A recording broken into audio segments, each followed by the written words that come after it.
Hi, I'm sitting out in our Sukkot at Hebrew Congregation of Somers with the light shining through and I can hear the birds. And I wanted to tell you about something really funny that happened yesterday at Hebrew school, which to me it just holds the essence of Sukkot and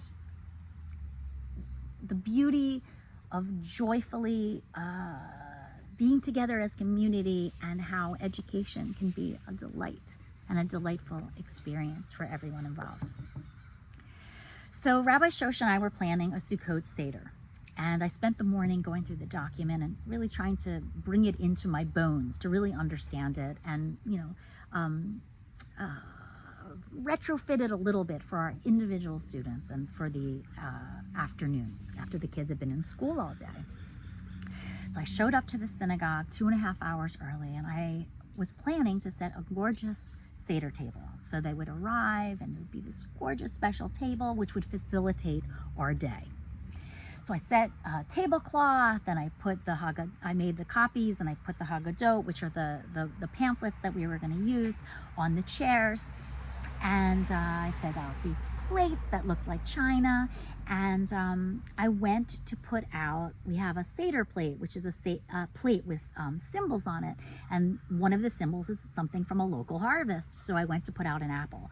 And I put out the apple and I noticed that there's bees everywhere hanging on the Fruit Loops that we had put up on Sunday. You string up stuff. So we had strung up Fruit Loops for decoration. And the bees were like hanging all over them.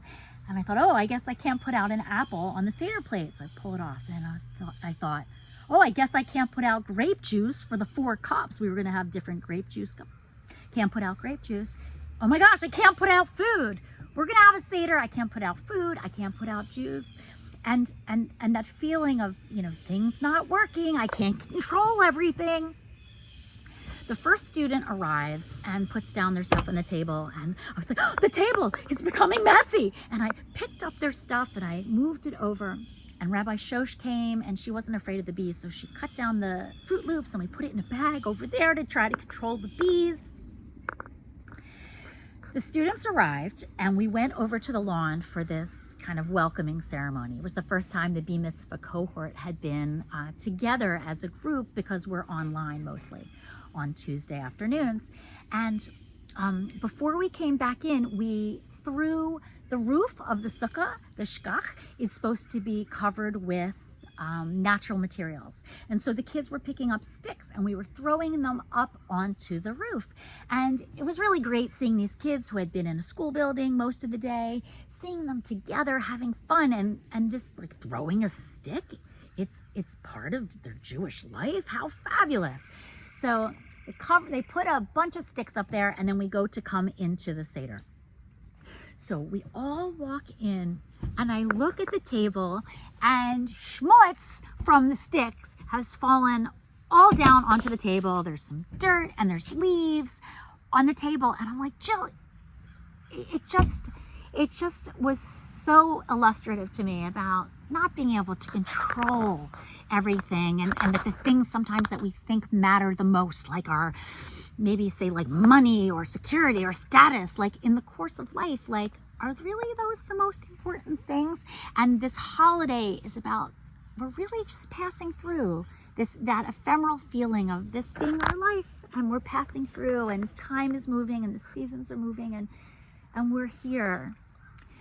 So we sit down at the Seder and we're having these wonderful discussions, and the kids were blowing bubbles. So as we're having these deep philosophical discussions, bubbles are floating by and they're iridescent, and then they pop.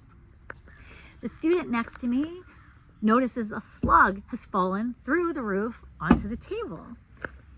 And we were asking, what is the spiritual significance of the slug at our table? And we were joking and laughing, and it's because we want to leave behind a trail of good deeds, or we want to move more slowly so we can take notice of things in life. We had the most delightful afternoon, and my plans of things being perfect with a perfect table and it's set perfectly, that's not what made the afternoon wonderful. What made the afternoon wonderful was we were together as community. Our hearts were open.